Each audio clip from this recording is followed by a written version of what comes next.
اس کی بنیاد رکھی اور حضرت مفتی صاحب اس کے پہلے صدر ہیں، اگرچہ مستقل نہیں ہیں۔ حضرت مفتی صاحب جمعیت علماء کے پہلے صدر ہیں، عارضی صدر ہیں، یہ لکھا ہوا ہے عارضی صدر۔ اس کا مطلب یہ ہے اگرچہ علماء کی ایک جماعت تھی اس کے اندر، لیکن اس تحریک کی بنیاد حضرت مفتی عالم تھے۔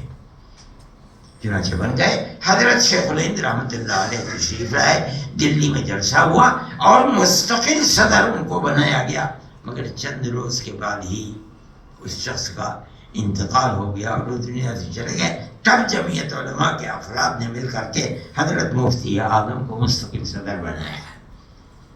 اس لیے ان کا ایک مقام ہے۔ افراد پیدا ہوا کرتے تھے، اساتذہ موجود تھے۔ میں سمجھتا ہوں کہ ان افراد کے اندر جتنی طاقت ہے، تجدید ملت کی جو اصل حیثیت ہے، میں سمجھتا ہوں یہ فیض ہے حضرت شیخ الہند رحمۃ اللہ علیہ کا۔ علوم کے اندر مہارت کا حضرت شاہ صاحب تو حضرت شیخ الہند رحمۃ اللہ علیہ کی تھوڑی آئے تھے۔ میں نے مولانا حضرت شاہ صاحب سے لکھا سنا ہے کہ حضرت انور شاہ صاحب کشمیری تو فرنگی مالی خاندان سے علم حاصل کرتے بولتی تھی اس کی، لیکن وہ یہاں آئے تو انتقال ہو گیا۔ یہ ان کی تقدیر تھی کہ موقع مل گیا حضرت شیخ الہند رحمۃ اللہ علیہ کے پاس، اور یہاں آ کر کے وہ 70 علوم کے ماہر بن گئے۔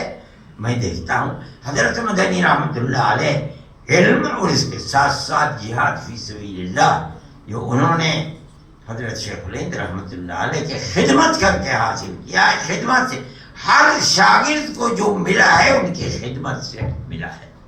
میں نے حضرت رحمۃ اللہ علیہ کے بارے میں، اگرچہ وہ اس سے متعلق چیز نہیں ہے، میں نے ان کی صاحبزادی جنہیں ہم پھوپھی اماں کہا کرتے تھے، میں نے ان سے سنا ہے براہ راست مجھ سے فرمایا کہ جب تمہاری اماں تمہارے ابا جیل سے آئے اور ہمارے ابا جیل سے آئے تو میری امی نے کہا کہ پتہ نہیں کیسی گزری ہوگی آپ کی، 4.25 سال گزر گئے، ہم تو ایک دن انتظار کیا کرتے تھے۔ تو حضرت شیخ الہند رحمۃ اللہ علیہ نے فرمایا کہ میرے کوئی اولاد نرینہ نہیں ہے، اگر کوئی اولاد نرینہ ہوتی تو میری اتنی خدمت نہ کرتی جتنی خدمت بھولی حسین احمد نے میری کی ہے۔ حضرت رحمۃ اللہ علیہ تو بچپن میں جایا کرتے تھے، گھر میں خطوط لکھا کرتے تھے۔ ہماری اماں نے کہا کہ اسے بلاؤ، میں تو اس کے سر پر ہاتھ پھیروں گی۔ حضرت شیخ الہند رحمۃ اللہ نے فرمایا کہ نہیں، اب تو یہ جائز نہیں، مگر اتنا اصرار بڑھا، اتنا بڑھا کہ حضرت نے یہ فرمایا اچھا میں ایک ترکیب نکالتا ہوں۔ حضرت کو بلا لیا گھر میں اور ایک چادر ان کے اوپر سر سے لے کر کے پورے جسم پر ڈال دی، فرمایا اس کے اوپر سے چوم لو۔ میں کہتا ہوں ہر شاگرد کو جو کچھ ملا ہے وہ اپنے استاد کی خدمت سے ملا ہے۔ حضرت شیخ الہند رحمۃ اللہ علیہ ایسا مربی تھا کہ ان کی خدمت میں جو آدمی رہنے والا، ان سے استفادہ کرنے والا ہے، اللہ نے اس کو 14ویں رات کا چاند بنایا ہے۔ آج لوگ کہتے ہیں کہ افراد پیدا نہیں ہوتے ہیں، میں کہتا ہوں کہ افراد کہاں سے پیدا ہو جائیں گے۔